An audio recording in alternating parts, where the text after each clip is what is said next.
Ahí. Muy buenas tardes a todos ya, porque son ya más de las 12. En primer lugar, muchas gracias al invitado que nos acompaña, que yo lo voy a llamar el historiador, aunque es una palabra tan grande que uno demora en Chile usarla, pero sin duda él lo tiene. Se llama Santiago Jaramillo. Te agradezco de todo corazón tu buena disposición por realizar esta pequeña actividad fuera de tu país, de Colombia. Santiago está en Colombia,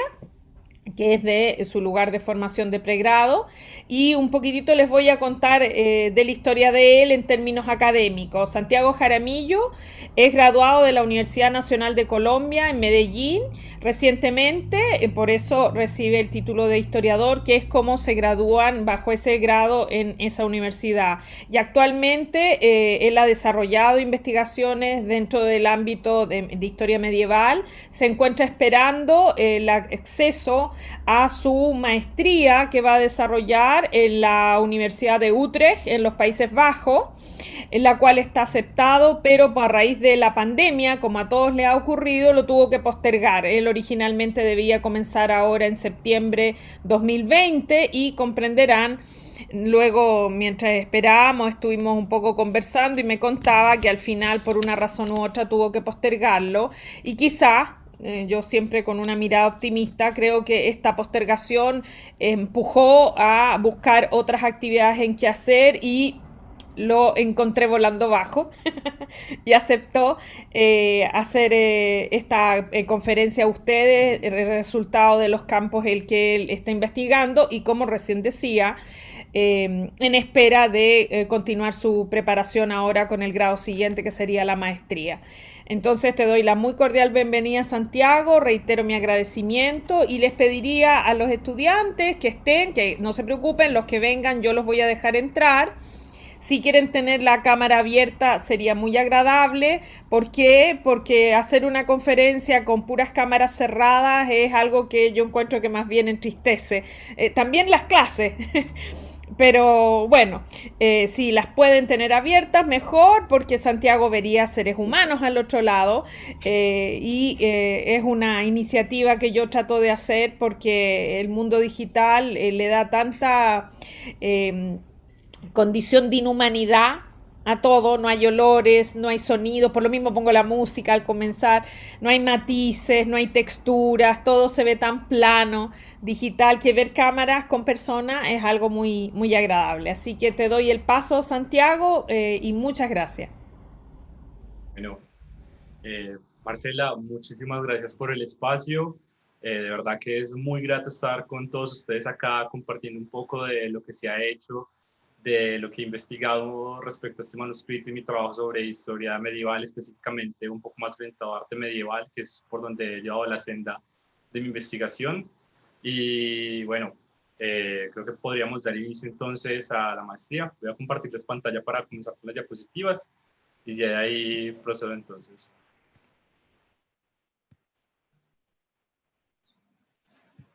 Creo que esto se puede colocar más pequeño. Sí.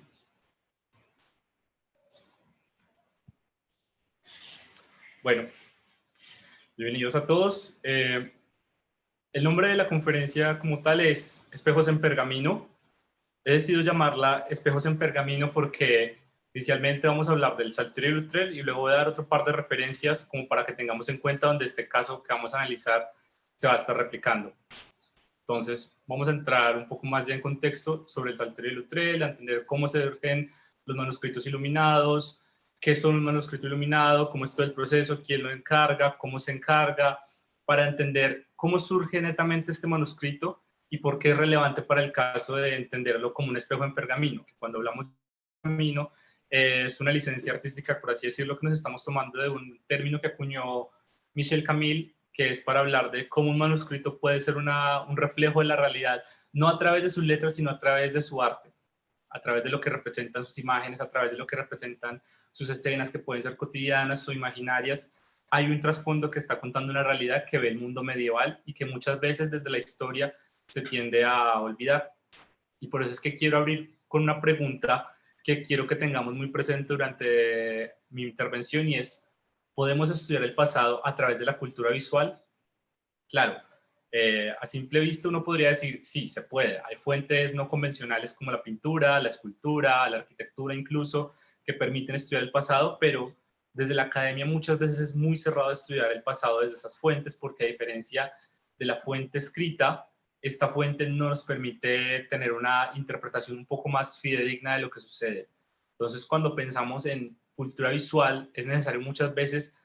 no solamente analizarlo desde nuestra orilla, sino también tratar de extrapolarnos a entender cómo esa fuente o ese fragmento de cultura visual surgió para que pueda ser entendido en este tipo de mecánicas, en este tipo de enclaves y en este tipo de términos, para hacerlo un poco más amigable. Por eso vamos a abrir con esta cita de Julius von Schlosser, que es un historiador del arte medieval, que dice: la Edad Media en su conjunto es alegórico y trascendente, pero esa alegoría medieval es absolutamente distinta de la propia antigüedad o renacimiento. Es algo de carácter externo y cerebral que se superpone a la imagen, pero no se funda con ella. Toma forma individual y es ella misma únicamente más allá de las apariencias sensibles. Es en sí y en sus efectos profundamente simbólica. Este es el punto en el que, de acuerdo con el realismo medieval, la caligrafía, la forma en sí, en su existencia originaria y singular, se une a la pictografía, que por su parte supera y sobrepasa a sí mismo toda forma singular. Creo que esta frase de von Schlosser básicamente resume lo que estamos hablando, de que entender un manuscrito medieval no es solamente leerlo, es entender cómo la pictografía y la caligrafía se juntan en una sola lengua para poder entender el trasfondo de lo que está sucediendo más allá de lo que se escribe. Porque es muy común muchas veces cuando tú abres un manuscrito, puede ser de carácter religioso o de carácter público, te encuentras con algo en las letras y sabes que, bueno, es una crónica, está hablando de una batalla, la relató, etcétera, pero lo que se encuentra en las imágenes, lo que se encuentra en los cadeles, lo que se encuentra en la floritura alrededor del texto, ese tipo de detalles son los que permiten entender cómo se construyó esa batalla, cómo se construyó ese suceso, cómo se envuelve el mundo medieval alrededor de una leyenda, en este caso, cómo desde la imagen se está haciendo locución a la letra y al texto. Entonces, vamos a hablar un poco más ya en contexto de qué es un manuscrito iluminado. Eh, no sé qué tanto hayan tenido contacto con ellos, de pronto viéndolo por curiosidad en algunos espacios, pero básicamente hablando, un manuscrito iluminado es un texto que ha sido creado a través de pergaminos que han sido organizados y que han sido encargados para que tengan un contexto netamente privado o público. Si son privados, estaríamos hablando de salterios, Biblias, libros de horas, de pronto alguna que otra biografía, pero no todas, porque esas serían más de carácter público, y en carácter público tenemos cánticos, Biblias, incluso, pero no Biblias privadas para familias, sino Biblias que se encuentran en monasterios, que serían Biblias de acceso más sencillo para las bibliotecas, por ejemplo, bibliografías y crónicas. Crónicas, una de las más famosas como las grandes crónicas de Francia, que se ha escrito y reescrito ad infinitum a lo largo de la historia, pero que también son este tipo de formatos que permiten entender muchas veces cómo desde la imagen se cuenta una historia, cómo desde la imagen del manuscrito se permite entender el mundo medieval y lo que está sucediendo a través de las mismas imágenes. Entonces, de esta manera vemos que para que un manuscrito iluminado surja es fundamental que haya una presencia de la imagen y que esta imagen necesariamente va a estar creando un discurso alrededor de lo que se esté narrando en el manuscrito. Y ese discurso no va a estar en contra de lo que se esté diciendo, sino que va a trabajar de la mano con el mismo y va a permitir a su vez que se pueda establecer una línea en la cual se cuente no necesariamente una historia, pero sí se ambienta la historia de una manera un poco más interesante, porque a fin de cuentas tenemos que recordar que estos libros estaban siendo consultados en la antigüedad también. En la actualidad los podemos tener en un museo, en una biblioteca, digitalizados, y para nosotros son simplemente repositorios de acceso para tener una especie de ventana al pasado o un espejo de pergamino del mundo medieval, pero en el mundo medieval eran un objeto de cotidianidad que, por ejemplo, si yo tenía un saltero en mi casa, yo lo usaba para rezar, le usará a mi hijo para rezar, lo usará a mi nieto para rezar, y el manuscrito va a estar en constante contacto con una persona. Si estaba en una biblioteca medieval, pues obviamente va a estar siendo consultado por monjes o universitarios que van a estar yendo a él, ya sea a releer leyes, a releer pasajes de una Biblia, a releer documentos matemáticos incluso, o documentos de medicina. Entonces va a ser algo que estará en constante contacto y en interacción con su mundo. Y una de las cosas curiosas que nos encontramos muchas veces es que cuando estás analizando este tipo de documentos medievales, es común encontrar que la gente se apropia del mismo documento como lo hacen en la actualidad. Y si tú vas a una biblioteca pública, de pronto, pues será un rango mucho menor, encontrarás libros donde la gente ya ha subrayado, ha hecho anotaciones, ya sea en bolígrafo o en lápiz, pero están ahí presentes. En el mundo medieval esto pasaba también. Encontramos manituras, que son manitos chiquitas en las cuales apuntaban hacia cosas importantes para memorizar, o incluso ya un poco más complejo en algunos casos, animales y figuras antropomórficas de manera grotesca, como adornando una palabra o apuntando hacia algo. Entonces, ese tipo de apuntaciones y anotaciones son necesarias para tener en cuenta, para poder ver que el objeto en cuestión, aunque sea un objeto de cultura material, y que en este momento lo tengamos más como un objeto de admiración e investigación, no lo excluía de ser un ente activo en el mundo medieval. Ahora, hablando un poco más de la construcción de un manuscrito iluminado para términos técnicos y trabajo de codicología, para explicar un poco, hago un paréntesis, codicología es lo que se llama el estudio de los manuscritos como tal. Es una rama de los estudios medievales y básicamente lo que hace la codicología es agarrar un manuscrito y analizarlo de cero, desde qué material se usó, cómo se usó, qué tipo de colores se usaron, qué tipo de elementos se usaron, procedencia, quién lo encargó, por dónde pasó, cómo llegó a tus manos o al repositorio donde está. Todo ese tipo de camino lo estudia la codicología y es una rama necesaria para los estudios medievales en el momento en el que tú, cuando te sientas a analizar un manuscrito, tienes que tener en cuenta el trasfondo que acabo de mencionar, de que era un objeto activo en el mundo medieval y que tienes que entender cómo pasó de estar hace unos 6, 7 siglos en una biblioteca en Zúrich a probablemente estar en tus manos en una biblioteca en España, por ejemplo. Son ese tipo de detalles los que permiten entender cómo este tipo de objetos logran trascender alrededor del tiempo y a su vez cómo construyen la historia y la narran desde sus mismas páginas. Pero no solamente narran una historia de su época, sino también cómo continúan siendo relevantes a lo largo de un periodo en el tiempo. Entonces, un manuscrito iluminado era un proceso de alto trabajo, obviamente, porque requería no solamente destrezas físicas y mentales, sino también tiempo para poder hacerlo, y se volvía algo tedioso, extenuante, por la cantidad de detalles que podía tener. Tú tenías, por ejemplo, a mí me gusta ejemplificar mucho, entonces supongamos que eras un monje medieval encerrado en un monasterio en algún lugar de Alemania y llegaron a encargarte un manuscrito iluminado. Un manuscrito iluminado, colocando un rango bajo de tiempo, se podría demorar unos 3 a 4 años en hacerse. ¿Por qué 3 a 4 años en hacerse? Ya vamos a ver todo el proceso de creación de un manuscrito, pero ten en cuenta de que un solo monje no hace un manuscrito. Si un monje lo va a iluminar, otro monje lo va a pintar y otro monje va a escribir en el manuscrito, pero el mismo monje no va a hacer las 3 labores a la vez, ya sea por destreza o por trabajo, pero va a ser muy difícil hacerlo. Entonces, es un trabajo en conjunto que va a requerir que cada persona haga su labor específica y que esa labor específica permita a su vez que otro pueda continuarlo, relevarlo. Entonces, por ejemplo, si yo me voy a encargar de escribir, otro se va a encargar de dibujar, otro se va a encargar de pintar, otro se va a encargar de iluminar. Cuando hablo de iluminar me refiero a aplicar lámina de oro o de plata. Son muy pocos los casos donde vemos manuscritos con plata, son muy, por así decirlo, inusuales. En lo personal conozco nada más uno, y eso que está creo que en la biblioteca de la Universidad de Baviera. No recuerdo en este momento la credencial del manuscrito, pero es como el único que conozco y son dibujos muy pequeños porque la plata no se prestaba igual de bien para el oro. Y también hay que tener en cuenta, como lo hablaba a veces Humberto Eco, que el oro tenía propiedades especiales en cuanto a su reflejo con los ideales góticos de la luz y Dios. Entonces, cuando vemos oro en el manuscrito, no es simplemente una muestra de exaltación y ostentación de poder, sino que también es una manera de permitir que la luz de Dios llegue al manuscrito al hacerlo brillante. Así como a través de los vitrales de las catedrales góticas la luz se filtraba y creaba estados de conciencia donde la experiencia de recibir una misa era mucho más grata por la luz que entraba de diferentes colores, en un manuscrito iluminado vamos a ver la misma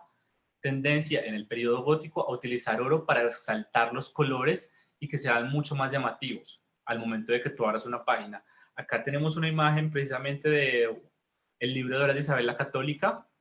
Como vemos, hay una D que está iluminada en el fondo, pero alrededor tenemos una escena angelical de la Anunciación. Entonces, es precisamente ese tipo de detalles los que permitían que una persona cuando estuviera leyendo este libro de horas, hago otro paréntesis pequeño, un libro de horas es una especie de libro para hacer las diferentes oraciones del día. Es un libro de carácter privado, obviamente, y esto permite entonces que si una familia tenía un libro de horas, lo pudiera consultar fácilmente para saber cuándo hacer las horas de la mañana, las oraciones de la mañana, cuándo hacer las oraciones de la tarde, las oraciones de Pascua, las oraciones de Navidad, etcétera.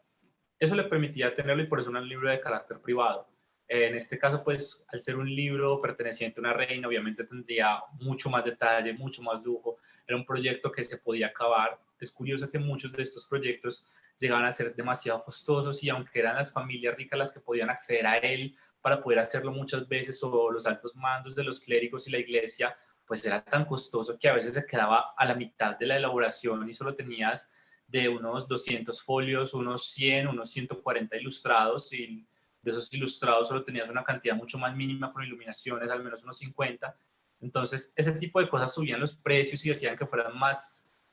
difíciles de realizar muchas veces y que también fueran mucho más costosos de ser en su totalidad. ¿Cuántos manuscritos iluminados normalmente encontramos en su totalidad 100% iluminados? La mayoría que pertenecían a espacios de la corte. No todos, pero sí la mayoría estarían iluminados en su totalidad por el hecho de que muchas veces un proyecto quedaba relegado a la siguiente generación, es decir, un padre o una madre encargaba un libro de horas y tranquilamente lo podía dejar para su siguiente hijo para que lo continuara pagando y lo terminara y lo recibiera la familia, porque a fin de cuentas también era un estatus obtener uno de estos libros y poder mostrar como, mira, tenemos este tipo de manuscrito, lo mandamos a realizar y está no solamente con oro, sino también con otros pigmentos que son costosos de obtener, como el azul y el rojo, que eran pigmentos un poco difíciles de conseguir y costosos a pintar en ese momento. Entonces, bueno, vamos a hablar un poco de cómo se hace un manuscrito iluminado para que tengamos una certeza del costo. Entonces, nuestro ejemplo de que estábamos en un monasterio medieval y estábamos haciendo un manuscrito.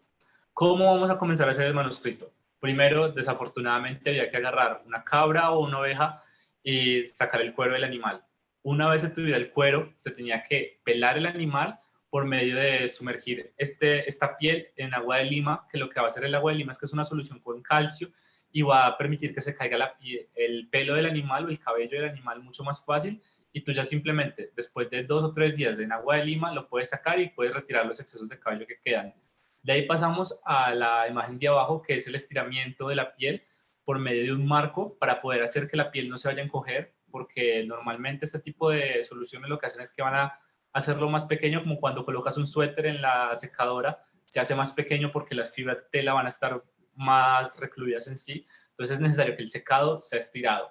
Después se va a pasar a utilizar una luneta para raspar la piel y que quede lisa. Cuando ya queda lisa, ya tenemos un manuscrito sin cortar y sin pulir. ¿Qué es este tipo de manuscrito? Es un pergamino o un pliego de pergamino, que es donde ya se puede empezar a trabajar para un proyecto. ¿Cuánto tiempo dura este proceso? Aproximadamente un mes te puede demorar hacer todo el proceso para sacar un pliego o un octavo de pergamino. Después de eso, esto se va a estirar y se va a polvear con piedra pómez y se va a esparcir por todo el pergamino. ¿Por qué se va a hacer esto? Para que el mismo pergamino pueda tener ¿cómo decirlo?, la propiedad de ser absorbente con las tintas y los matices al momento de escribir. Entonces, esto le va a permitir que cuando escribamos no se vaya a regar la tinta, no se vaya a correr, no se vaya a mover y quede adherida a la piel como tal o al cuero del pergamino. Se va a limpiar el exceso nuevamente con una pluma porque es necesario que no vamos a quitar lo que se ha aplicado con piedra pómez, sino que se va a quitar nada más como el exceso para que quede pegado. Y ya después se puede empezar a cortar tabos para que ya se vaya doblando el pergamino y luego se pueda coser un poco más fácil. Ahora, en cuanto a la elaboración del contenido del pergamino, ya es otro proceso. Entonces, acuérdense que era un proceso del cual un monje relevaba a otro. Entonces, si un monje estaba haciendo todo el proceso de crear las hojas del pergamino, otro monje va a estar encargado de organizar las plumas para escribir. ¿Qué plumas estaban usando generalmente? En el contexto europeo es muy común encontrar que se utilizan plumas de ganso y algunas de cisne. ¿Por qué? Porque la base de la pluma era lo suficientemente gruesa para pelar nuevamente con algún tipo de cuchillo o con algún tipo de navaja artesanal y darle un grueso a la punta lo suficientemente amplio para que pueda desarrollar el tipo de letra de la época. En el caso mío de estudio, que es letra gótica y un poco de protogótica, se dejaba la punta un poco más achiquitada para que cuando se lograra escribir se tuviera esa terminación en rombo o en diamante para que fuera un poco más estilizado este tipo de productos. De hecho, más adelante lo vamos a ver en el manuscrito del Salterio de Loutrel, cómo este principio se fue respetando con las plumas que se utilizaron, porque a fin de cuentas seguía siendo un producto de alta calidad, en el cual las plumas y toda la parte en la que se estuvo haciendo se tenía que contar con todo el espectro de la calidad de principio a fin para asegurar pues, que no hubiera ningún contratiempo con el manuscrito que se está haciendo. ¿De dónde viene la tinta? La tinta, hay muchos pigmentos que se utilizaban, tanto naturales como minerales, pero en el caso inglés, que es donde he estudiado más que todo, se utiliza mucho tinta con algunas nueces y algunos restos de carbón. Algunas nueces especiales que son un poco más gruesas permitían muchas veces macerarlas o machacarlas y de esa manera mezclarlas con un poquito de aceites para poder tener tinta lo suficientemente espesa y adherible al manuscrito. Por eso es que le colocábamos piedra pómez, para que esta tinta no se vaya a correr y se vaya a secar fácilmente. Y la tinta no adquiere un color negro, sino que adquiere un color castaño oscuro, lo cual va a perdurar ad infinitum en el tiempo y hasta el sol de hoy no se ha caído. ¿Qué pasa si te equivocabas? Fácilmente el pergamino traía una ventaja enorme sobre el papiro, y es que si te equivocabas podías raspar un poco del pergamino y de esa manera volver a escribir nuevamente. Ahora, si te equivocas en un fragmento muy grande, pues ya tocaba raspar una buena parte del pergamino, pero eso no seguía siendo problema como tal para repetir lo que se tenía que escribir. Hay casos donde los escribas y los monjes eran un poco perezosos, todo hay que decirlo, y te encuentras como, por ejemplo, que el escriba o el monje estaba transcribiendo un libro de oraciones, del cual ya la conoces porque estaba haciendo referencia de otro, y deja en un punto de escribir y luego salta a otra oración, y cuando lo estás comparando con otro manuscrito, fácilmente se tragó un párrafo como tal del mismo. Entonces, este tipo de saltos es comúnmente encontrarlos porque a fin de cuentas sigue siendo un trabajo manual. Entonces, no podía hacer copy-paste como lo hacemos nosotros muchas veces hoy en día en la cotidianidad de simplemente copiar, pegar desde lo electrónico. No, acá si te aburrías de escribir, lo podías omitir, o muchas veces podías simplemente dejar hasta tal parte. Es muy común encontrar este tipo de cosas cuando tú estudias cédulas reales de la corte, que muchas veces no escriben todos los testigos, sino que simplemente colocan et al o dejan en 3 puntos y hacen una rúbrica para cerrar. Entonces, este tipo de cuestiones llevan a pensar que este tipo de productos medievales no solamente son una cosa que está ahí para estudiar y analizar, sino que también están mostrando que el proceso de creación del mismo denota una técnica, denota un proceso avanzado de percepción respecto al uso de materiales, denota también una humanidad que está ahí presente haciendo una acción. Después de escribir, el siguiente paso al momento de hacer un manuscrito es dibujar y diseñar antes de iluminar. Entonces, se corta primero para hacer el pergamino en los tamaños de las hojas que se tiene que hacer, se pasa el proceso de dibujo y luego se pasa el proceso de iluminación con lámina de oro. La lámina de oro se aplica suavemente con algo de, ellos llamaban colapisis, que es lo que se hace, una especie de aglutinante que se hacía muchas veces con los huesos de los pescados, y se reducían un poco con algunos aceites, algunos aglutinantes, sobre todo con clara de huevo, y ya con eso se establecía una masa aglutinante que permitía que el oro se quedara adherido al pergamino. Y esto es suficientemente buena por el hecho de que siguen hasta el sol de hoy intactos. Entonces es curioso en ese sentido que nosotros muchas veces nos quejamos que los pegantes en barra no funcionan, y hace 6, 7 siglos tenían colapisis con los huesos del pescado y era sumamente efectivo para pegar cosas tan fuertes como el oro. Y ya después de pegar esto con el oro, lo que hacían era pulirlo, ya fuera con pinceles, ya fuera con plumas o incluso con navajas artesanales, para que los excesos de oro que quedan alrededor quedaran bien, ¿cómo decirlo?, con la forma que tiene lo que se había dibujado donde debía ir el oro. Entonces, si llevaba una forma curva, que no quedaran bordes chuecos o bordes desproporcionados a la curva, si llevaba otra forma cuadrada que tuviera la forma cuadrada específicamente, etcétera. Ya se pasa a lo más importante y una de las cosas más curiosas y es pintar, porque tú puedes iluminar, pero sin la pintura no va a tener el efecto mágico del color que cuando abras el pergamino va a permitir tener esa idea de la luz y el color que muchas veces traía Humberto Eco cuando hablaba de la estética medieval, sobre la importancia de permitir que lo divino permeara muchos espacios, incluso cuando son sencillos y cotidianos, como tener un manuscrito en la época medieval, bueno, cotidiano en el caso pues de tener acceso a él, pero pongámonos en el papel de muchas de estas familias que tenían el pergamino y que tenían que errar con él y un hijo o dos tenía que revisar el pergamino constantemente y la manera principal de obtener su atención hacia el mismo manuscrito era a través de los colores y lo llamativo, tanto para adultos como jóvenes, por el hecho de que a través de ese tipo de alegoría se permitía entender una cercanía, ya sea con lo divino o simplemente con la admiración del producto como tal por el trabajo del artesano.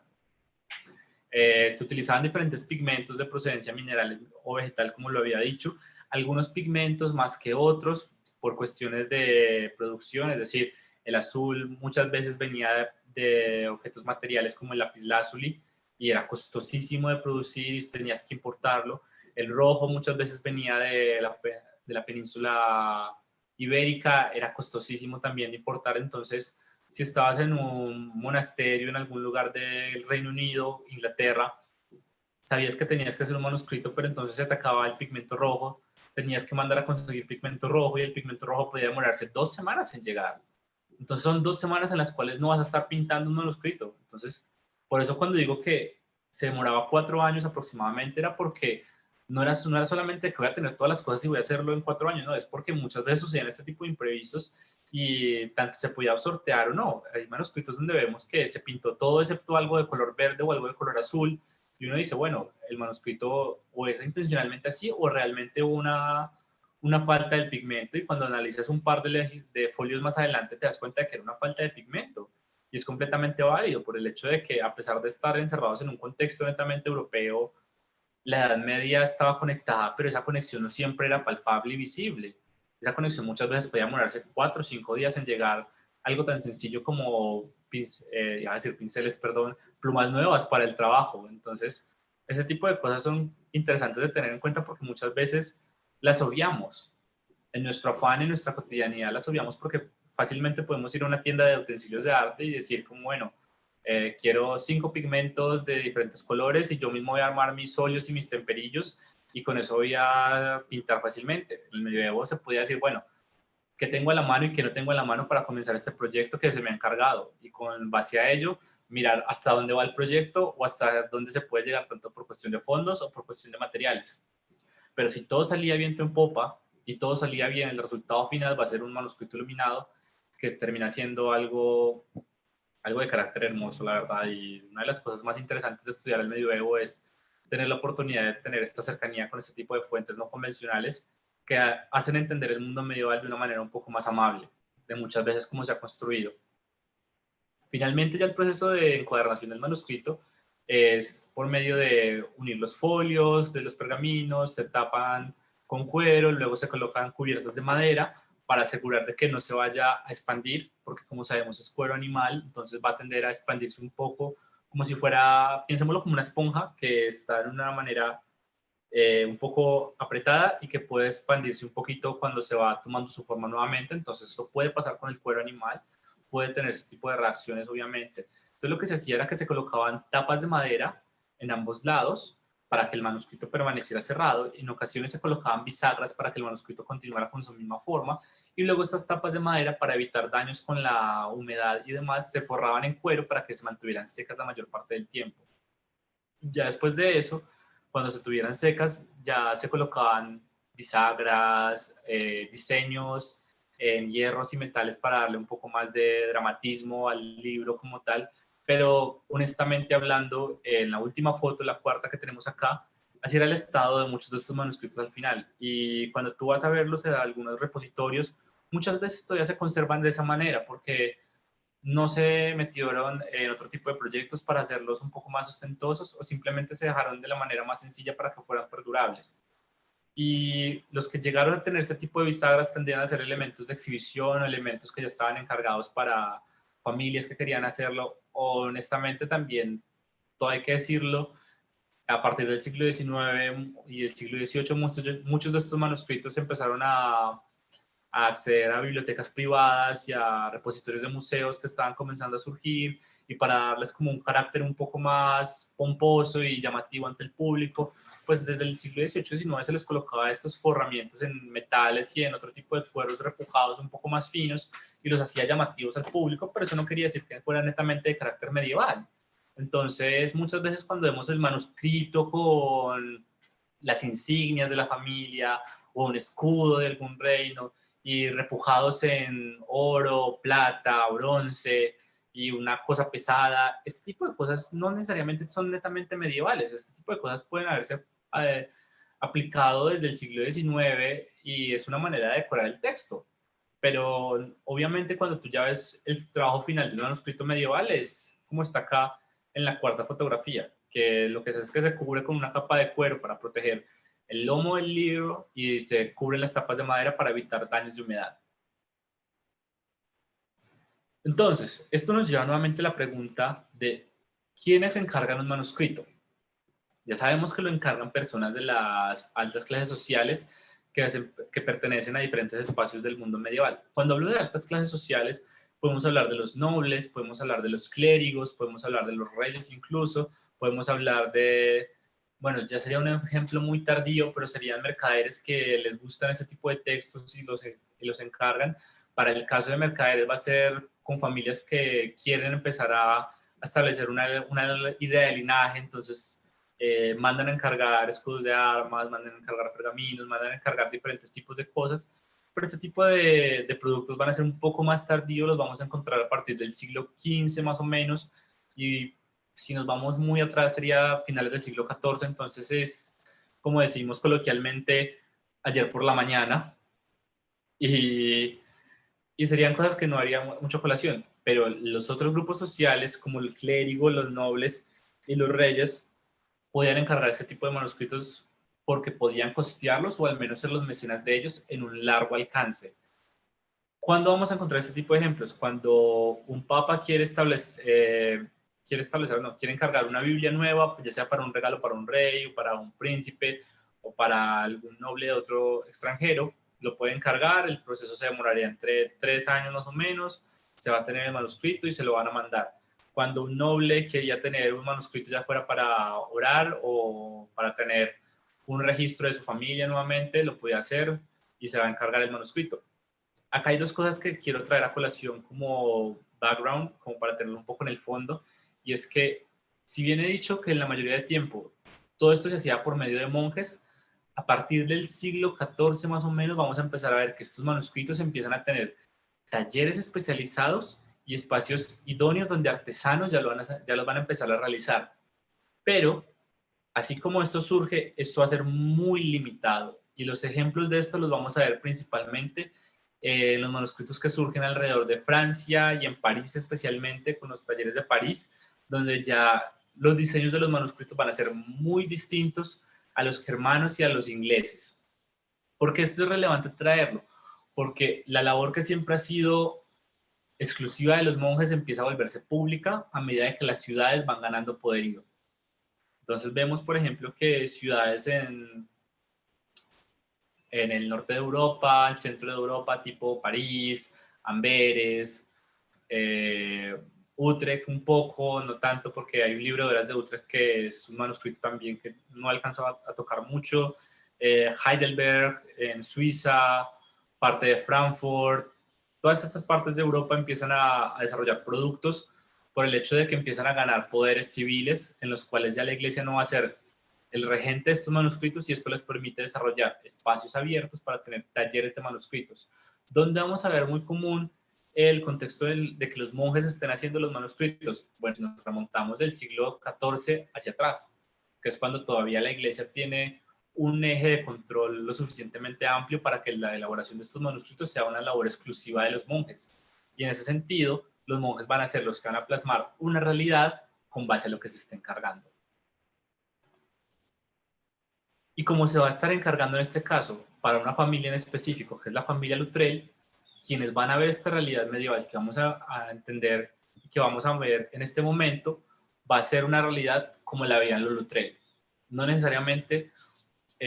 una realidad que nos va a decir que es 100% fidedigna del mundo medieval, pero es la manera como los Luttrell veían el mundo, básicamente. Entendámoslo de esta manera: si yo voy a encargar un manuscrito, es para que lo que yo vea reflejado en ese manuscrito me vaya a no exaltar, pero sí vaya a ir muy de la mano con mis convicciones. Entonces, si voy a plasmar en el manuscrito mis escudos, mis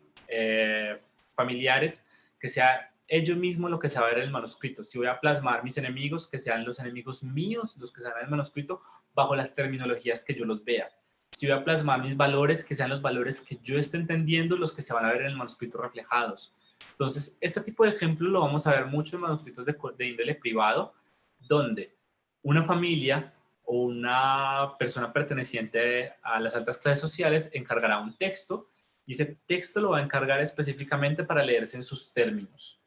Y por eso permite ser un ejemplo de cómo ellos veían la realidad, cómo esto se vuelve un espejo netamente en pergamino, porque es el material en el que se hace, para entender cómo los Luttrell veían su mundo medieval, cómo los Luttrell entendían sus mecánicas dentro de la civilización medieval, y cómo desde un objeto de cultura material, como lo es un manuscrito iluminado, que en este caso es un salterio, permite entender la posición de esta familia, de estos miembros de la misma familia, como en el caso de Sir Geoffrey Luttrell, que era el mecenas de este manuscrito, cómo esta persona construyó su mundo y quedó plasmado en un objeto de cultura material al cual nosotros tenemos acceso, pues porque ha sobrevivido en el tiempo. Entonces, para entrar un poco más en contexto sobre el salterio de Luttrell, es uno de los más ricos y detallados salterios que se ha tenido en la construcción del mundo medieval. Hay una cosa que me gusta destacar siempre de este salterio, y es que el salterio de Luttrell es hecho en Lincolnshire, Inglaterra, y este caso es muy interesante de trabajar por el hecho de que el salterio de Luttrell es un manuscrito netamente inglés. O sea, cuando hablamos de un manuscrito netamente inglés, es que no va a tener una bandera de la Unión de Jack, obviamente, ni tampoco una bandera con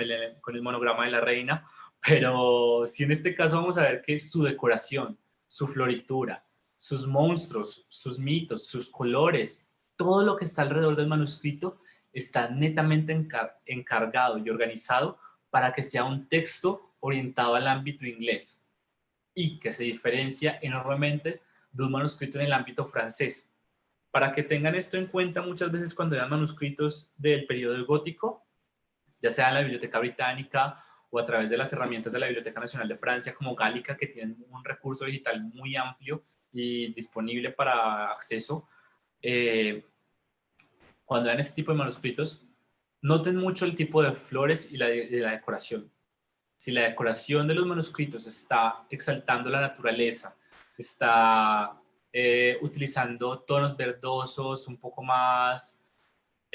pasteles, por así decirlo, y hay ¿cómo decirlo? Se prima más el diseño del manuscrito alrededor del texto, hay una amplia influencia y hay una alta probabilidad de que ese manuscrito sea de origen francés, o que la persona que lo haya encargado esté influenciado por el estilo francés de diseño del manuscrito. Ese tipo de cosas son importantes analizarlas, porque como lo mencioné anteriormente, la codicología, cuando estudia el tipo del surgimiento de manuscritos y cómo surgen alrededor del mismo, estos detalles son los que permiten determinar la procedencia del manuscrito. Entonces, en este caso, como lo venía diciendo, si ven que el texto es un poco más reducido, que puede ser una columna 2, no siempre es válida la ley de las dos columnas, es un error en el que muchas veces se cae, entonces para que estén un poco pendientes con ello. Pero si ven mucha presencia de flores, hojas, fauna, pero la flora está exaltada, ubicada más grande el espacio de la flora que incluso el mismo texto a veces, eso permite entender que el manuscrito gótico fue desarrollado con un origen francés. Y si entonces que hay una mayor presencia de criaturas antropomórficas, hay una mayor alocución al texto, los desarrollos decorativos son un poco más tímidos, por así decirlo, la decoración no va a ser siempre alrededor del texto, sino que va a estar en puntos específicos y va a tener espacios libres de decoración. Eso permite entender entonces que el manuscrito sea inglés. ¿Por qué inglés? Porque los desarrollos ingleses en los manuscritos tenían un poco más de, por así decirlo, frugalidad con el uso de los colores. Claro, son una isla, no siempre se tienen los pigmentos a la mano, no siempre se tiene todo a la mano, pero la iglesia de Inglaterra pasaba por muchas transformaciones en las cuales muchas veces el exceso de belleza en estos manuscritos, por así decirlo, o el exceso de figuras, lo podía ver como algo pecaminoso.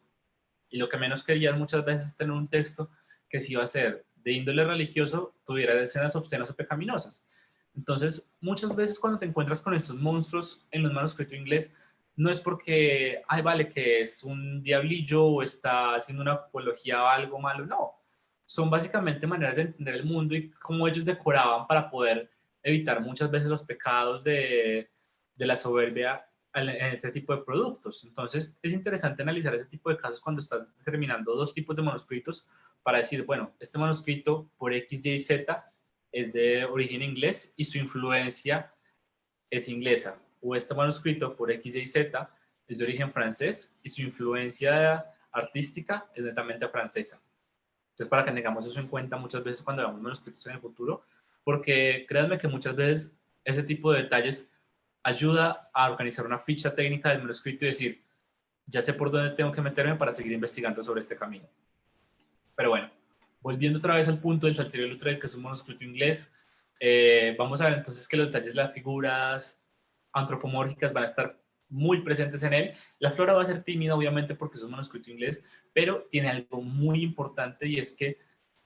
este manuscrito está hablando de una persona noble, que es Sir Geoffrey Luttrell. Sir Geoffrey Luttrell se enmarca mucho en las prácticas de la caballería porque es en donde se mueve la cultura de la nobleza en el siglo XIII. Y en este orden de ideas, la caballería va a estar tímida en algunos aspectos del manuscrito, pero va a estar presente. Van a haber unos colores que representan a la familia presente también en el manuscrito, pero no son tan invasivos en ocasiones. Y otra cosa importante es que este manuscrito, como lo veremos más adelante, es un reflejo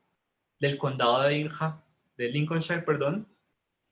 y que permite entender cómo Sir Geoffrey Luttrell no solo veía su mundo desde la caballería, sino también veía sus tierras, la gente que estaba a su servicio como sus siervos, el mundo a su alrededor en lo imaginario, sus enemigos e incluso la política, hablando y haciendo sátira de reyes y clérigos.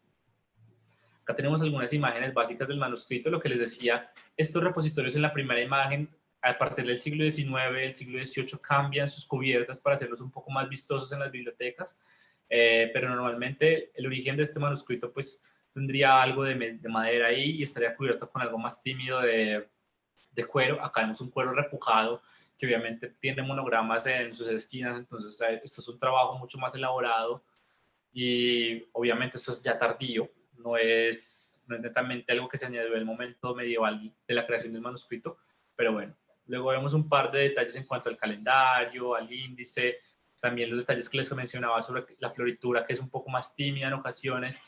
y las figuras antropomórficas que están alrededor de él. Entonces, esto es necesario para entender muchas veces cómo un manuscrito inglés va a ser decorado a la inglesa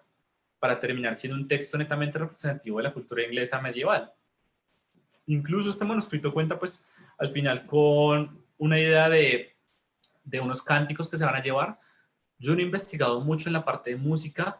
porque muchos de estos problemas que se tienen con las partituras es que, por ejemplo,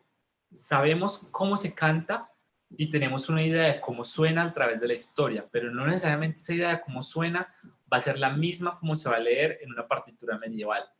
porque sabemos que van a haber puntos elevados donde se va a alzar la voz o se va a bajar la voz o se va a callar, pero eso no nos va a decir necesariamente que, por ejemplo, el Dominus se va a cantar de la misma manera como se cantaba en el siglo XIV. Y lo que ya veníamos mencionando inicialmente sobre los rasgos de la decoración, un poco más técnico, ahora hablando pues de que tiene 10 grandes híbridos en las márgenes, tiene 11 grandes iniciales, son 420 bordes decorados con escenas de diferentes variedades, con diferentes cosas que se han venido hablando, pues que lo hacen netamente un manuscrito medieval. Acá vemos pues un dragón, que esto es algo que me es necesario mencionar muchas veces, y es que el imaginario medieval permitía entender la existencia de dragones, unicornios o demás criaturas fantásticas, a pesar de que se conociera que no eran reales. Un hombre o una mujer del mundo medieval sabía que los dragones no existían y que los unicornios no existían,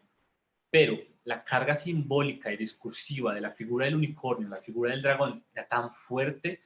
que fácilmente lo podía traer a su cotidianidad, aunque fuera irreal. Para tener esto un poco más en contexto, es decir, una persona sabía que un dragón podía representar fuerza y por eso lo plasmaba fácilmente en un escudo, aunque la criatura fuera mítica. Y esto muchas veces lo vamos a ver reflejados, incluso en algunas veces en escenas más detalladas, o incluso va a saltar hasta algunas partes de los tapices también, pero esto es una constante medieval ya del siglo XIV-XIII, donde vemos que estos imaginarios a partir de la procedencia, a partir de la simbología de lo que representan, no eran reales, pero sí tenían una carga simbólica importante como para evadirla. Acá vemos un ejemplo de la caligrafía, lo que les venía mencionando con las plumas, y es que si vemos bien, por ejemplo, la palabra Benedictus Deus,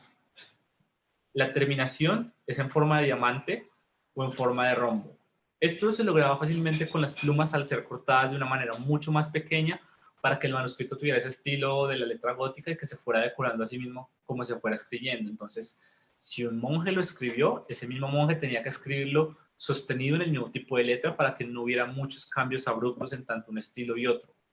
Y ya otro monje va a dibujar, otro monje va a pintar y otro monje va a iluminar. Entonces, lo que veníamos hablando precisamente de que este manuscrito, al ser un encargo de una familia, va a permitir reflejar la sociedad medieval como ellos la percibían. No va a ser una mirada panorámica como se espera muchas veces, de decir como este manuscrito es una verdad y es irrefutable. No, es una ventana, un reflejo, un espejo de lo que un fragmento de la población medieval veía y concebía, pero que es netamente relevante y necesario para entender cómo, desde esa mentalidad, ellos tenían establecidos una sociedad, cómo de esa mentalidad, de lo que se estaba plasmando, ellos están dejando un fragmento de cultura material que permita a los historiadores del arte, a los historiadores, a los investigadores y demás, en unos siglos que estamos acá, saber cómo leemos el pasado por medio de ese tipo de detalles. Entonces vamos a la pregunta que hemos hecho al principio. ¿Se puede entender el pasado por medio de la cultura material? La respuesta es a cada uno la verdad, pero yo la dejaría por parte de un sí, honestamente, porque este tipo de detalles que están en las fuentes nos permiten no solamente ambientar, sino entender las mentalidades y los imaginarios de cada uno de los espacios de la historia. Y así vamos entonces a entender cada uno de estos espacios que se están plasmando en el Salterio y Lutrell. Voy a mostrarles sobre cada uno de ellos para saber cómo estaban orientados, cómo estaban diseñados, cómo estaban un poco más estilizados y divididos en cada una de las labores, porque a fin de cuentas la persona que encarga este manuscrito pues es un lord, y estos lords van a tener a su disposición una tierra que están cuidando no solamente desde la caballería, sino también que están poniendo a producir, ya sea desde lo agrícola, desde lo agrícola netamente, desde lo cultural también, pues porque tendrán algunos poblados que les van a pagar impuestos y que les van a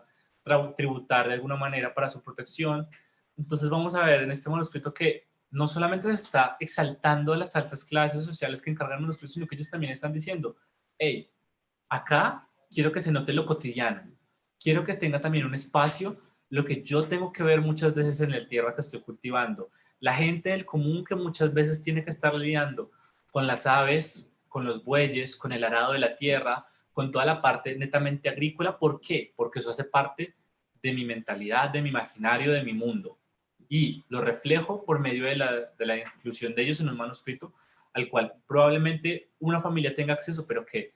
a pesar de que esa familia tiene acceso, es consciente y lo ve reflejado ahí, porque le interesa que cada vez que lo vea, recuerde, así es que eh,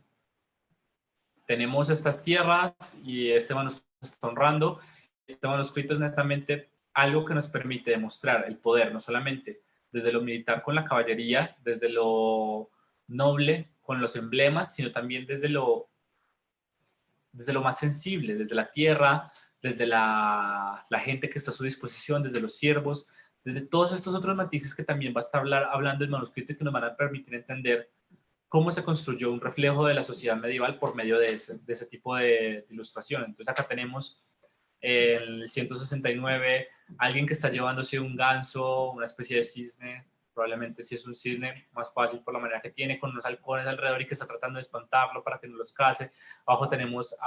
una zona de arado de la tierra, porque es que la tierra va a ser precisamente lo que permita enaltecer a todo este sistema monárquico y noble, lo que básicamente va a decirle un rey a un noble es como cuídeme ese pedazo de tierra, póngalo a producir, aduéñese de él en el sentido de que lo va a enaltecer con su presencia, y ese tipo de órdenes como tal la va a replicar esta familia porque es un encargo que se da desde arriba de la corona y que entonces van a estar permitiendo que se produzca algo en la tierra, que se cuide y que esa tierra empiece a adquirir un matiz de identidad porque está llegado a un condado que le pertenece a un conde, a un duque, etcétera. Vemos nuevamente pues escenas del otoño, ya cuando está haciendo toda la parte de la cosecha, trigales, diferentes personas que están haciendo oficios varios y que es muy curioso, pero es muy pocos los manuscritos los que te van a traer este tipo de detalles tan bonitos en el hecho de que no solamente te van a contar una historia privada de una familia que adquiere poder y que está defendiendo, sino también de las cosas que suceden tras bambalinas, detrás de todo el espejo, del humo y espejos que se ve con la nobleza. Vemos entonces gente que está trabajando acá la tierra, gente que está llevando bultos de espigas, gente que está trabajando tranquilamente, pero que no son nobles, son personas del común como todos nosotros que están trabajando y haciendo sus labores cotidianas y que se están viendo exaltadas en este manuscrito porque a fin de cuentas es un reflejo de la realidad que están viendo estas personas nobles. Entonces, no los están excluyendo de sus participaciones, pero siguen siendo por debajo de su escala social. ¿Y cómo sabemos que están por debajo de su escala social? Por el hecho de que, a pesar de que están haciendo oficios laboriosos en este momento, pues no están vistiendo prendas de la nobleza, no están contando con emblemas, no están teniendo espacios diseñados específicamente para ellos en el manuscrito, sino que están en las márgenes ejerciendo labores. Incluso acá vemos pues cuando ya están llevándose, y lo que les decía muchas veces es el uso de alegorías por medio de figuras antropomórficas. Acá tenemos una figura antropomórfica con cabeza de buey. Esta cabeza de buey está haciendo alusión netamente a los trabajos del campo, netamente, y esa es la manera en la cual los manuscritos ingleses van a encontrar una forma de crear una cultura artística y una cultura visual de lo mismo. Explicar cómo por medio de este tipo de representaciones y figuras antropomórficas se hacen alegorías al trabajo, a la casa, a la nobleza, al clero, etcétera. Acá vemos otros ejemplos también que me gusta traer a colación, y es por el hecho de que si veamos pues el trabajo de la tierra, ya acá vemos un trabajo de ingeniería pues como tal, porque hay un molino en el cual se están llevando sacos de harina, en el otro tenemos un molino de agua. Entonces este manuscrito comienza a ser ya un reflejo de ese condado, porque nos está mostrando que no solamente está lo noble, sino que también están las personas que trabajan la tierra y está la manera como se está trabajando también, porque se están mostrando avances de ingeniería como tal y que permiten entender que desde la visión de la persona que se encarga de este manuscrito no solamente se está incluyendo lo noble y un espacio cerrado, sino también un espacio más abierto de la sociedad medieval para poder entenderla a sí misma. Pero también se está hablando de sátira y política al mismo tiempo. No solamente vamos a tener la dignificación de la tierra por parte de los ideales de la nobleza, sino que también vamos a tener ejemplos de sátira política, como en este caso, una reina con ya una mantilla y un atuendo un poco más discreto, en el hecho de que está cubierta o está utilizando una mantilla, pero sigue siendo una reina porque posee una corona, y la corona, si lo vemos bien, está con la minilla de oro. Y abajo tenemos la imagen de un obispo, pero ese obispo no es un obispo con apariencia humana, sino que es un obispo con apariencia antropomórfica. Y ese tipo de detalles son sátiras. ¿Por qué son sátiras? Porque si nosotros nos vamos entonces a estudiar la historia de Sir Geoffrey Luttrell, nos encontramos con que Sir Geoffrey Luttrell participó de una guerra contra el priorato de Serpingham, y el priorato de Serpingham tenía netamente obispos que utilizaban el azul muchas veces en sus prendas. Y entonces acá vemos una figura antropomórfica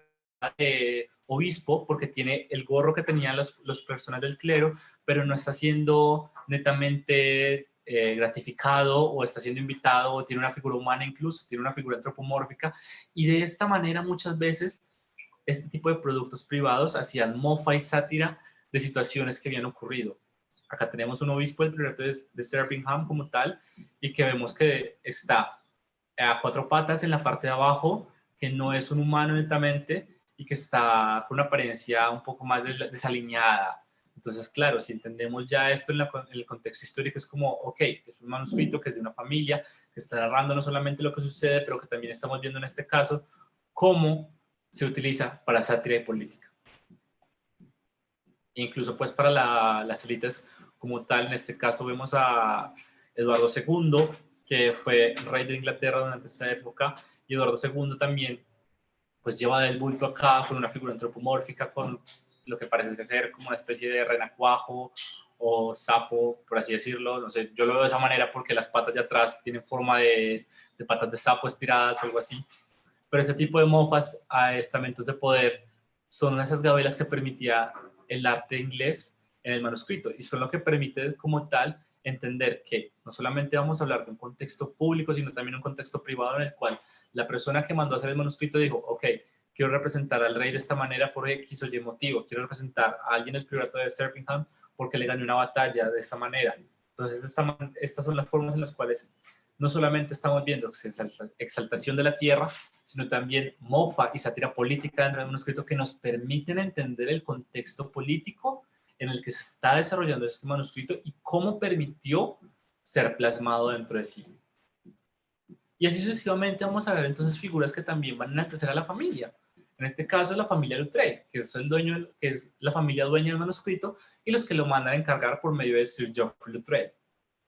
Entonces vemos que Sir Geoffrey Loutrell es un noble que está encaminado hacia la caballería, que ha participado de guerras, que es muy encaminado en los ideales cristianos. Acá tenemos, por ejemplo, en la figura de arriba de la 157 recto, a Sir Geoffrey rezándole a Dios, Dios está escuchando sus plegarias. Abajo tenemos a uno de los tantos escuderos de Sir Geoffrey cargando el emblema de la familia, que son estas aves con un fondo azul oscuro. Y ese tipo de detalles va a estar plagado del manuscrito porque a fin de cuentas lo que le interesa a esta familia es verse así plasmada. Y cuando nosotros vemos este tipo de productos, lo que vamos a ver es una familia que está representándose a sí misma y está entendiendo cómo su mundo alrededor puede ser visto a través de su visión. Es una manera muy singular de verlo, pero es lo que nos permite entender muchas veces el mundo medieval, tratando de ponernos lo más cercanos posibles en sus zapatos. Entender cómo este tipo de productos, como los manuscritos, son lo que se entiende y lo que se ve como una especie de ventana hacia el pasado o un espejo en pergamino, como lo hemos venido trabajando todo el tiempo. Y así ya vamos a una parte más privada del manuscrito, que es la familia Loutrell. Cómo se está plasmando a sí misma la familia Loutrell. Ya lo habíamos mencionado, Sir Geoffrey Loutrell va a ser el mecenas principal del manuscrito, y en su trasfondo, pues guerrero político, se va a encontrar con que asciende a ser el señor del condado de Ingham en Lincolnshire en 1297, todo esto pues por derecho de sucesión como sea en la nobleza, debido a que su padre fallece, y va a participar en lo que les había contado de la guerra anglo-galesa contra los reinados de Eduardo I y Eduardo II. También participó en la guerra personal con lo que les había hablado del priorato de Stirpingham con Roger de Birdhope. Roger de Birdhope era básicamente uno de los caballeros más cercanos de él, que es lo que permitió prestar esta guerra contra estos monjes, y lo que acabamos de mencionar lo acabamos de ver plasmado en el manuscrito. Entonces entendemos cómo estos detalles no solamente van a estar presentes en la misma historia de la persona, sino también desde las imágenes, y cómo estas imágenes permiten construir un discurso a través del mismo manuscrito, a través de la visión de Sir Geoffrey Loutrell. Y acá tenemos a la imagen de Sir Geoffrey Loutrell,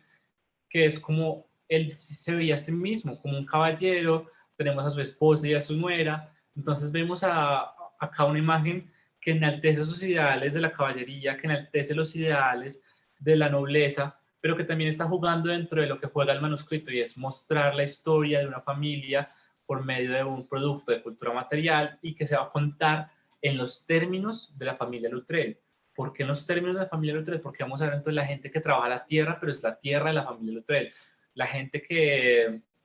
con la que se enfrentó Sir Geoffrey, pero es la gente con la que se enfrentó vista desde los términos de Loutrell, no vista desde los términos de estas otras personas. Las personas que interactúan con la familia Loutrell, pero en los términos de la misma familia. Acá veíamos entonces a Sergio Flutrell acompañado de dos mujeres que le asisten entregándole el yelmo y el escudo, su esposa Lady Agnes y su nuera Lady Beatrice Scroope, que usan las prendas de las familias como tal. Lady Agnes, quiero destacarlo un poco acá en la siguiente diapositiva, disculpen. Lady Agnes en la diapositiva de la izquierda vemos entonces que usa prendas entre verde y dorado, que son los colores de la familia Sutton, que llevan un emblema de león, y la familia Luttrell usa colores azules y un tono más oscuro con negro, en los cuales está ya vestida su nuera, que es Lady Beatrice. Entonces, este tipo de detalles son importantes mantenerlos ahí, porque en primera instancia estar destacando a otra familia, que son los Sutton, como una familia equiparable, como una familia que está en los mismos términos de nobleza para poder respetarla dentro de su manuscrito, y que a su vez, por ser la familia de su esposa, está destacando dentro del mismo producto. Pero también vamos a ver entonces escenas privadas como una cena, escenas privadas como un festín, donde vamos a entender que no solamente es importante reflejar la tierra, los valores, la sátira política, la manera como se ve, sino la cotidianidad propia y privada de la nobleza a través del manuscrito. ¿Y cómo se está dando? Con esta escena de un festín donde vemos acá de manera cómica un cocinero, siervos que están organizando la comida que se va a llevar después a un banquete. Incluso vemos pues la mesa con los restos de lo que parecen ser aves y algún tipo ¿cómo es que se llama este tipo de animales? Ya sea un cerdo salvaje o algún otro tipo de animal, y cómo se está preparando toda la cena y toda la antesala, como hay siervos que llevan la comida, y si vemos que este es el manuscrito con el folio 207 verso, en su siguiente hoja 208 recto. Recuerden que cuando abrimos un manuscrito tenemos a la mano izquierda el verso y a la mano derecha el recto, y lo mismo cuando pasamos la página. Entonces, en la parte recta, vemos la continuación de esta escena del banquete, donde las personas que llevaban los platos atrás saliendo de la cocina ya están sirviéndolos. ¿Y quiénes están en el banquete? Está la familia de Luttrell, están sus allegados, están los clérigos a los que él respetaba, y están sus siervos sirviendo la mesa. Y de esta manera entendemos entonces cómo la cotidianidad de esta vida privada de las personas pertenecientes a una clase social alta está viéndose también reflejada de una manera idealizada un poco, pero también se está viendo acá básicamente lo que ellos están queriendo como sean plasmados, como una familia que no solamente posee las tierras que enaltece, que no solamente está inmersa en la sátira política y demás, sino que también les permite tener este tipo de espacios para compartir. Luego vamos a tener la presencia del otro y los enemigos, porque claro, al ser un caballero va a estar peleando con otras personas también, pero también va a estar destacando otros momentos de la Biblia. Entonces, acá vemos en este caso cómo se plasmaba el otro, y es interesante en la manera como se plasma entender que el otro es un externo, el otro es algo que no entra en la materia de mi cotidianidad y de la manera como entiendo el mundo. Acá tenemos algunos etíopes que, como lo podemos ver, pues no encajan en la manera idealizada como se estaba trabajando de la misma manera el manuscrito. Acá tenemos judíos y personas de la comunidad afro. Entonces, por acá tenemos los judíos, ¿cómo los vamos a reconocer muchas veces en los manuscritos cristianos? Por ejemplo, en este caso, en la primera imagen donde vemos a un Cristo que está con dos personas alrededor, la persona de la izquierda es el judío. ¿Por qué es el judío? Porque está con otro tipo de piel, porque su cabello es diferente, porque también la manera como tiene una expresión en el rostro es un poco más grotesca y burlona, como lo vemos en el lado derecho también, el que está a puertas de latigarlo. Entonces, este tipo de impresiones permiten entender muchas veces cómo se habían creado incluso la construcción del otro desde una visión medieval, desde una visión privada de una familia que encarga el manuscrito, pero también cómo ese otro no encaja en las labores netamente sociales. ¿Recuerdan la guerra que había mencionado con los anglogaleses? Acá tenemos algunos escoceses dentro del mismo contexto peleando, y que directamente destacan la brutalidad de sus actos y lo bárbaros que eran. Vemos uno que está desmembrando niños, vemos otro que está golpeando ancianos y clérigos. Entonces, en este tipo de ideas, vemos que no solamente se está hablando de la tierra para dignificarla, la nobleza para enaltecerla, sino también el enemigo para estigmatizarlo y determinarlo dentro de las nociones que yo mismo determine como persona que encarga el manuscrito. Y así vamos a ver también al extranjero nuevamente, como en este caso a los sarracenos, que también se tenía conocimiento de ellos, pero en temáticas militares, donde se está trabajando ya en un aspecto más de no dignificarlo con los ideales de la caballería, pero sí mostrarlo netamente como agresivo, como bárbaro, como algo externo nuevamente. Y así llegamos pues a las consideraciones finales sobre el manuscrito. Entonces, a modo de consideración final podemos entender que este tipo de productos permiten establecer una idea de una visión de la sociedad medieval que es exclusiva y singular. Exclusiva y singular, ¿por qué? Porque la visión que se está plasmando en estos manuscritos es la visión de la persona que encarga el manuscrito. Y esa persona obviamente tiene un proyecto en mente y permite entender qué quiere mostrar y qué no quiere mostrar y la manera como lo quiere mostrar en el manuscrito. Si yo voy a abrir, por ejemplo, no sé, el libro de obras de Gorleston, que también está en la Biblioteca Británica, ese libro de obras va a traer a colación nuevamente el mismo tipo de discursos, cómo la familia Gorleston encarga un manuscrito y cómo quiere que se vea ese manuscrito. Si voy al libro de obras de Maastricht, es un libro de obras público, entonces vamos a entender cómo este tipo de libros de obras se está jugando en cuanto a algo que se va a hacer público y cómo se va a entender no solamente para que sea leído por los clérigos, sino también por las personas que acceden a él a través de una biblioteca. Si voy al caso del Códice Manés, que es un códice biográfico, vamos a entender netamente como un libro biográfico y de poemas está siendo escrito en términos de una intención en el cual se va a dignificar primero los reyes, luego los condes, luego los duques y luego las personas de caballería menos noble como tal. Entonces, este tipo de ideas para entender cómo un manuscrito es un espejo de la sociedad medieval permiten ver que es posible entender la sociedad medieval por medio de las fuentes no convencionales como las imágenes, pero que hay que tener en cuenta que la procedencia de estas imágenes está condicionada a un discurso singular del manuscrito. ¿A qué voy con esto? A entender que la visión medieval de Salterio de Luttrell es aplicable a la Inglaterra medieval vista desde la orilla del Salterio de Luttrell, porque si me voy a parar en el Salterio de Gorleston va a ser completamente distinta. Si me voy a parar en el Salterio de Macclesfield va a ser completamente distinta nuevamente. Si me voy a parar, no sé, incluso desde un libro extranjero va a ser completamente distinta si me paro, por ejemplo, desde las grandes crónicas de Francia, o si me voy netamente a las horas de Taymouth, van a ser completamente distintas, porque van a mostrar su visión del mundo desde la persona que lo encarga. Y esto va a ser un espejo en pergamino de esa visión del mundo de esas mismas familias. Muchas gracias a todos. Perfecto. Muchas gracias, Santiago. Estuvo muy, muy interesante tu presentación y no quise interrumpirte aunque estábamos quedándonos con poco tiempo porque me parecía que valía la pena escucharte y privilegiar eso a tal vez responder las preguntas que obviamente, como hay varias, tal vez superarán el tiempo y tal vez no las alcanzamos a revisar todas, pero creo que hay que privilegiar eso principalmente y ojalá los estudiantes lo comprendan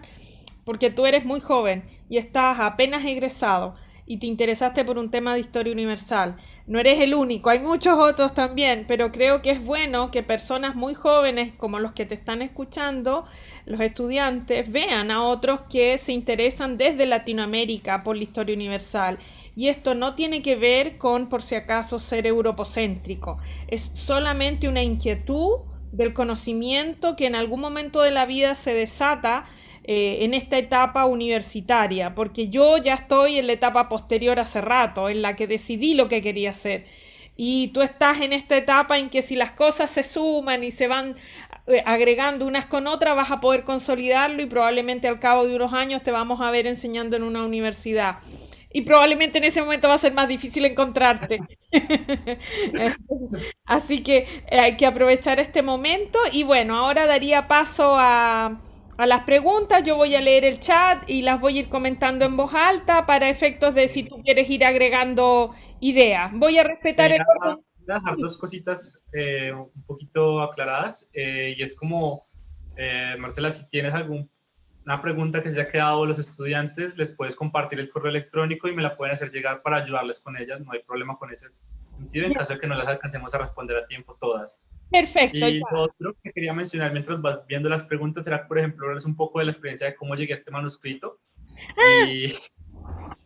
y bueno, básicamente es un poco cómico, llegué al manuscrito por accidente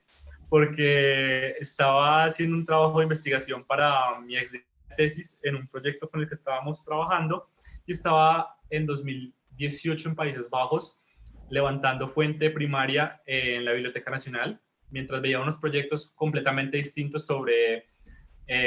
Alejandro Magno, porque ella se ha encargado mucho de estudiar cómo los textos de universidad han relatado el mundo antiguo. Entonces le estaba ayudando con ese tipo de cosas en un proyecto y de casualidad estaban en una exhibición sobre manuscritos iluminados en el contexto anglo-neerlandés y estaba este manuscrito destacado y cuando lo vi dije como wow, fue algo impactante, fue de los que más me agarró desde un principio y dije como ok, vamos a hacer investigación de dónde está este manuscrito, cómo está organizado, qué es, quién lo produjo y todo eso. Y fue como por cuestión de azares que dije como, listo, hagamos un trabajo de una tesis sobre esto y un artículo. Le metí toda la ficha a ello para trabajar con eso, me puse las pilas y los logré sacar. Y ya después de correr con los afanes de entregar una tesis de pregrado, dije como, bueno, ahora que tengo ya tiempo, voy a mirar el manuscrito en un contexto más amplio, no solamente desde la caballería, que fue lo que había trabajado en un principio, sino también verlo desde el otro, desde lo que acá hablábamos un poco de entender la tierra, de entender el proceso en el que se crea el manuscrito para ilustrar no solamente una facción de una idealización de la caballería, sino también un contexto en general en el que permite surgir ese manuscrito. Ah, qué bien, qué bueno fue habértelo preguntado, porque es verdad que muchas veces en los estudios las situaciones azarosas, casuales, Es cierto. circunstanciales, aunque los estudiosos de la física insisten en que no hay azar, pero en fin, nosotros estudiamos historia, el azar muchas veces puede jugar a favor de uno. De una manera muy similar, entre comillas, se podría decir, y yo terminé estudiando en Italia, aunque claro, postulé, pero podría haber ganado en otro lado y mi vida habría tomado otro camino. Entonces, qué bueno que se dio esa circunstancia que provocó que tú lo conocieras y que ha ido estimulando tu interés por el mundo medieval. Yendo a las preguntas, las voy a leer en orden porque me parece que Claro, así respetamos, digamos, el orden de llegada de la intervención. claro, las curiosidades. Germán, un estudiante que está en el curso, sí está, porque cuando se retiran el nombre en Zoom desactiva. Así que si está desactivado, lo digo antes de empezar, esa no lo vamos a leer como castigo por haberse ido. Bueno, Germán está y dice, los manuscritos supongo eran utilizados algún otro tipo de metales aparte de la plata y del oro. ¿Tú sabes al respecto? Principalmente para iluminar se utilizaba oro, plata en muy pocos detalles, muchas veces por el hecho de que no siempre se veía fácilmente en el manuscrito y se podía pelar y caer mucho más fácil que el oro. Otros metales como derivados del hierro y algunos sí, más que todo el hierro se utilizaban, pero para cuestiones de la tinta. Mm, Pero la tinta de hierro tenía el problema de que, como pasaba en muchos manuscritos también de la colonia, se volvía, ¿cómo decirlo? No corrosiva. sí, se corroía y se comía parte del texto, entonces pasaba al otro lado de la hoja o dejaba un parche. Sí. En el mundo medieval es poco lo que vamos a ver con tinta de hierro, porque es un invento casi ya del 1400 para adelante. Entonces se utilizaban más que todo pigmentos naturales y eso permitía pues que se adheriera más fácil el manuscrito y que perdurara. Pero generalmente para iluminar oro y en ocasiones muy, muy pequeñas plata. Perfecto. ¿Se puede decir que la elaboración de los manuscritos era un tipo de trabajo en cadena por equipos y etapas?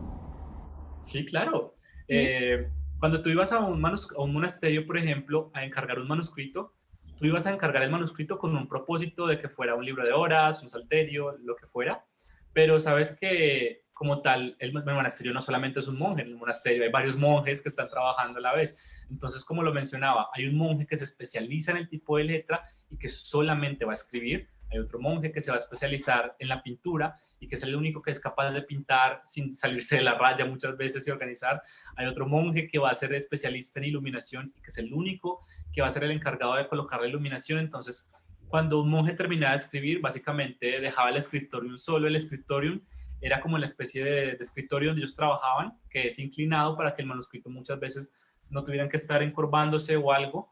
Y desde ese escritorio pues salía y ya entraba el siguiente monje a comenzar a trabajar ya fuera en iluminación o en pintura, según el estado del manuscrito. Entonces sí, era un proyecto que se hacía por equipo y por etapas. Quizás solo agrego un dato que es importante que lo sepan en función de algo que dijo por ahí Santiago, pero en los manuscritos hay tres cosas: dibujar, escribir e iluminar. Y Sí, cada una, iluminar es darle luz, y la luz tiene que ver con los metales. exacto. Por ende, el iluminador coloca metal, o sea, principalmente oro, a veces plata, como dijo, y rarísima vez otros elementos. En cambio, otro se ocupa de dibujar únicamente, y yo sospecho que por sus realizaciones que deben haber habido dentro de los dibujantes, los especialistas en flora y los especialistas en seres humanos, porque no es lo mismo. Claro, claro, incluso pues para hacerle alguna figura antropomórfica y eso, pues una persona puede dibujar hasta cierto punto, pero si no sabía dibujar flores, algo tan sencillo, pues le va a decir al siguiente monje, oye, tú sabes dibujar flores, ven a las flores de este manuscrito que yo ya hice de las personas. Claro, claro. Seguimos entonces. Catalina pregunta, ¿tú sabes hasta qué siglo se hicieron este tipo de manuscritos iluminados? Sí, desafortunadamente los manuscritos iluminados casi que murieron con la llegada de la imprenta, Mm. porque ya con la imprenta se podía copiar mucho más fácil un manuscrito como tal y no tenía que ser un proyecto costoso, engorroso, con mucho tiempo de realizar. Entonces, cuando vemos muchos de los manuscritos del siglo XV en adelante, XVI, son manuscritos que han sido copiados por medio de la imprenta, que son de muy alta calidad también, pero no son netamente ya un proyecto que se va a hacer desde un monasterio o desde talleres de iluminación, como el que mencionaba en Francia, en París. Y esto permitía que sí, obviamente hubiera una masificación de los elementos, pero ya no iban a llevar el mismo grado de detalle, porque ya muchas veces en lugar de, de dibujar se hacían grabados y los grabados fácilmente se podían estampar una y otra vez en diferentes folios. Perfecto. Otra pregunta, dice María Ignacia, pregunta, ¿los manuscritos tienen diferencias de proceso o elementos dependiendo del lugar? O sea, ¿se trasladan de lugares los manuscritos o se hacen solo en un mismo lugar y las personas se acercan al manuscrito? Eh, Eso puede variar dependiendo del monasterio, probablemente si vamos a hablar de un manuscrito monástico, porque, bueno, hay que tener en cuenta que el escritorium es un escritorio como tal para hacernos la idea de él y puede estar ubicado en una biblioteca o puede estar ubicado en la parte de atrás de la iglesia para hacer el manuscrito. Entonces, dependiendo como de la zona donde estuviera ubicado, podría trasladarse un manuscrito. Muchas veces era necesario trasladarlo después, de hecho, para que lo cosieran por fuera del escritorio porque tenía que hacer su proceso ya sea de atado de las páginas, de cubrirlo bien con el cuero nuevamente. Entonces, generalmente el manuscrito se hacía en el escritorium y una cosa que tenemos que tener en cuenta es que antes de, perdón, durante este tiempo, cuando se hacía muchas veces en las bibliotecas medievales, los libros se reposaban de forma horizontal, es decir, no es como ahora que los libros los tenemos de manera vertical, sino que era horizontal como se dejaban los libros.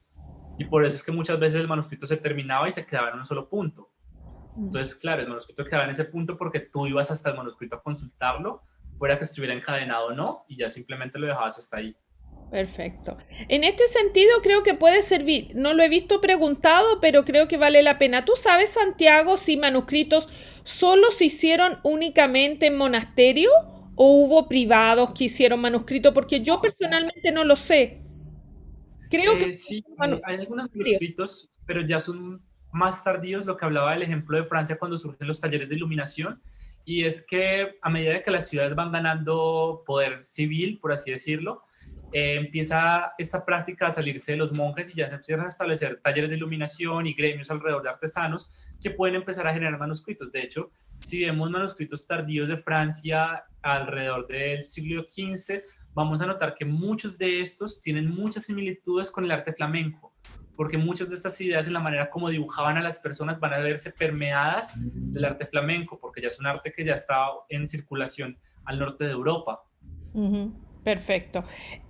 Otra pregunta, dice, ¿en qué periodo de la Edad Media es el de máximo esplendor de los manuscritos, se entiende, respecto a la difusión y elaboración de los manuscritos, o fue un nivel a nivel relativamente parejo durante toda la Edad Media?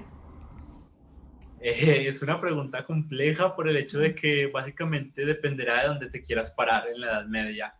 Los manuscritos iluminados vienen casi desde el periodo carolingio, pero el grado de detalle donde vamos a ver mayor detalle va a ser en el periodo gótico, porque el periodo gótico le permitió desarrollar diferentes sensibilidades en cuanto a color, en cuanto a estilo de letra, en cuanto a orden del manuscrito, en cuanto a lo que se plasmaba en el manuscrito como tal, porque los manuscritos carolingios son muy bellos como tal, la letra carolingia está muy estilizada también, es muy ordenada, pero no va a contar con el mismo grado de detalle en cuanto a iluminaciones y dibujos. Entonces, de ese sentido, no va a ser lo mismo comparar un manuscrito carolingio con un manuscrito gótico. También va a variar, obviamente, de donde nos paremos. Si nos paramos en los manuscritos ingleses o manuscritos alemanes o manuscritos italianos o franceses, cada uno va a tener una técnica que va a añadir lo local y que va a permitir entonces entender, como por ejemplo en el caso cuando hablaba de la diferencia entre un manuscrito inglés y un manuscrito francés, como por ejemplo en el caso francés la floritura va a estar un poco más desarrollada, los colores van a tender un poco más a lo pastel, mientras que en el caso inglés va a haber una monocromía de colores muy establecida y va a permitirse el desarrollo de otro tipo de figuras antropomórficas para la decoración del manuscrito. En lo personal, a mí me gusta trabajar con manuscritos góticos, principalmente porque siento que el periodo gótico es problemático en la Edad Media muchas veces por el hecho de que tenemos el surgimiento de los poderes eclesiásticos que se ven reflejados en las catedrales y los manuscritos, pero también el surgimiento del poder civil con el establecimiento de la nobleza y el establecimiento de muchas ciudades que alcanzan ya a decir como, bueno, el edificio principal no es la catedral, sino la alcaldía o la casa consortorial. Perfecto. En este sentido, quizás vale la pena reforzar, como tú muy bien observas, que probablemente el periodo de esplendor de los manuscritos coincide con la edad gótica, entre otras cosas, porque es la edad de mayor intercambio y reactivación del comercio. Y el comercio va a ser una herramienta indispensable para el ir y venir de los productos. Recuerden que los manuscritos, como muy bien Santiago insistió, necesitan elementos y no siempre los elementos que requieren, sea en la escritura como en los diseños, se pueden proveer del mismo lugar. Entonces, me recuerdo que Santiago insistió, por ejemplo, dijo el ejemplo del color rojo. El color rojo probablemente en Londres, invento para que se tenga una idea, pero el concepto tal vez lo deben traer de los países del Mediterráneo. Y eso, obviamente, cuando viaja mejor, en verano, cuando no llueve, cuando no hay nieve. Pero además es necesario que haya fluidez de intercambios. Y eso es característico de la edad gótica, o sea, hablamos de siglo XII en adelante. Si bien no hay que olvidar que manuscritos, esto lo digo más que nada para los estudiantes, obviamente tú, Santiago, lo sabes, los manuscritos existen desde la antigüedad, fueron cambiando de forma y fueron cambiando de contenido. Ahora, lo que imprime la edad gótica es la iluminación. Eso es el sello característico. No es que acá se inventan los manuscritos, no, sí, había manuscritos desde Aristóteles y hacia atrás, solo que eran de otra manera, eran en otro formato papiro principalmente, así eran los libros antes, y el mundo medieval le cambia la forma y el diseño, pero lo más maravilloso, por eso son tan singulares, es que durante el mundo medieval, bajo medieval, se inventa este formato de manuscrito, digamos que es característico, único y exclusivo de este periodo, entre otras cosas, y qué bueno que lo dijo Santiago, y que dura a grandes rasgos hasta la invención de la imprenta. Desgraciadamente, como podemos ver acá también, un gran invento que va a democratizar el conocimiento, porque va a llevar los libros a más lugares, va a bajar los costos, etcétera, porque no es lo mismo hacer un libro a mano completo a un libro con una máquina en que hay más un poquitito de rapidez, digo un poquitito, porque hacer un libro en imprenta, vamos letra por letra, no es tan rápido, ¿ya? Pero la imprenta tuvo, digamos, entre comillas, la desgracia carga, porque es desgraciada, es triste, que fue menoscabando el estímulo por dibujar los manuscritos. ¿Ya? Y es algo muy exclusivo de este periodo. Paso a una última pregunta y ahí la cierro. Independiente que después les voy a compartir en el aula virtual el correo de Santiago por si tienen más preguntas. Como él muy bien lo dijo, yo obviamente no me permito andar difundiendo correos si no me lo dicen. Él lo dice y te agradezco mucho tu buena disposición para que le escriban y si tienen algunas curiosidades o por su iniciativa respecto a seguir estudiando, creo que pueden iniciarse un diálogo ahí en el que a ustedes mismos los estimule. La última pregunta que voy a leer son de otro estudiante que se llama Juan Ignacio, que es de otra universidad y que está de huésped a raíz de la difusión. Dice, para el caso del salterio de Luttrell, la fuente visual, a través de la ilustración y los marginalias, puede ser tanto más elocuente que la escrita. ¿Tú qué opinas sobre esto? Bueno, yo en este caso creía que más que decir que es elocuente o opaca la escrita, en este caso sería un complemento muchas veces de la escrita, porque como lo decía al principio con la cita de von Schlossel, eh, la pictografía y la caligrafía van a fundirse en una sola para poder entender una realidad medieval, porque no solamente se va a escribir la oración, sino que se va a plasmar alrededor de la misma, ya sea una imagen de Cristo, una imagen de alguien orando, una imagen de algo sagrado, una cruz, lo que sea, porque es precisamente esa combinación lo que permite que el imaginario medieval pueda entenderse en los contextos del mismo, para entender que no solamente se va a leer lo que se está diciendo y decir, bueno, sí hay una oración y está haciendo apología a X o Y cosas, sino que también esta oración está acompañada de algo imaginario que permite entender esa sensibilidad del mundo medieval por medio de las imágenes que tiene plasmada. Por eso le decía muchas veces que en este caso estamos analizando las imágenes para darles a primacía sobre el texto, porque el texto es netamente religioso, pero es porque es religioso, porque es un salterio y está encargado para que sea un salterio de uso privado. Y como es de uso privado, estas personas necesitan ver lo que tienen en sus tierras para enaltecerse como tal y así, por decirlo, meterlo por debajo de la gaveta o incluirlo con un clip que también lo que está viéndose idealizado en el texto, además de ellos mismos, sean sus tierras, sean sus siervos, sean todas sus cosas que están alrededor de esos mismos, pero que también estén dentro del contexto religioso que ellos están profesando. Entonces, obviamente lo escrito va a tener un peso fundamental para nosotros en el trabajo de la historia, pero, las imágenes y todo lo pictográfico es indispensable para poder entender esta sensibilidad medieval. Perfecto, ahí está encendido. Bueno, ya que estamos llegando al final, te agradezco profundamente y reitero un gran abrazo en la distancia, Santiago, por tu buena disposición, por tu entusiasmo. Ojalá que todo vaya bien. Dime. Disculpa, Marcela, es que solo queda una pregunta de Constanza y creo que la podemos sacar rapidito porque es un tip Bueno, para... Sí, es algo breve, algunos tips para realizar historia universal de América Latina. Yo creo que lo más sensato muchas veces es el hambre de conocimiento, porque acá en América Latina siempre tenemos un enclave para estudiar el mundo colonial muy, muy sólido, que ha sido nuestro eje principal de estudios, y el mundo de las repúblicas también, pero si se quieren aventurar a estudiar historia del Oriente o historia de las comunidades en África, o en este caso historia medieval, los recursos están disponibles. Y la única barrera es muchas veces el inglés, pero por ejemplo la Biblioteca Británica tiene un sinfín de manuscritos que están disponibles para su consulta fácilmente. Francia con el proyecto de Gálica tiene muchos manuscritos de libre acceso también.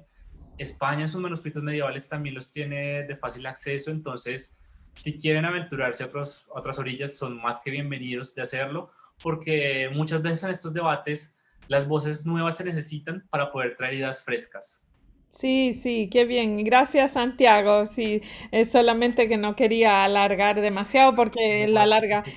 ahora en Chile es como la hora de almuerzo y aunque Sí, la mayoría no se hacen ellos el almuerzo porque tienen familia que les cocinan, algunos tenemos que cocinar y sobre todo no es exagerar en el tiempo. Agrego solo un dato. Yo años atrás, eso lo puse en el aula, en el chat. Yo hice una carpeta del Salterio de Luttrell y la tengo en el Facebook. Ahí les puse en el chat ese link y ahora mientras hablábamos me preocupé de dejarlo activado con visión pública para que me tengan como amistad o no me tengan, la van a poder abrir y la van a poder ver. ¿Ya? Yo hace unos años, cuando encontré el link de la biblioteca digitalizado, dije, esto hay que compartirlo, porque este salterio es tan divertido, tan genial, que me parecía bonito darlo a conocer. Y lo compartí en el Facebook que yo tengo laboral, así que eso es lo que les compartí para que le echen una mirada a otras hojas, páginas, que complementan lo dicho por Santiago. Bueno, entonces me despido, muchas gracias por haber asistido. A través del aula virtual les voy a compartir el correo de Santiago. Mucho éxito a ti, Santiago, y estaremos en contacto en el futuro para observar cómo vas creciendo como